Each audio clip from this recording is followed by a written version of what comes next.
At what age should one start flossing? So the question is, at what age one should start flossing?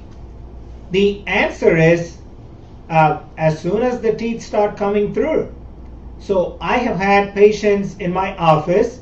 Those patients are 3 or 4 years old and 5 or 6 years old, and they always see their mom and dad just standing in the bathroom and sitting on the couch wherever they are, and they're flossing, and they're asking, "Daddy, Mommy, what are you doing?" And then you are telling them you are flossing, and then they can get the habit from you, and they can even floss their baby teeth. That is absolutely no problem at all, as long as you teach them and they are not going to cut their mouth with the floss, and you can teach them, and that's absolutely no problem.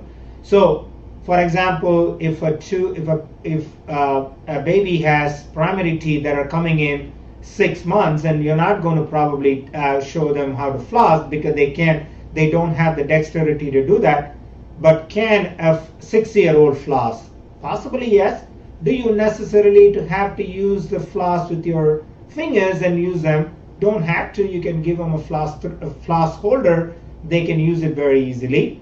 And not necessarily they have to use the floss, but you can have some alternative modes of, instead of flossing, you can have a tiny brush. They can use a baby brush.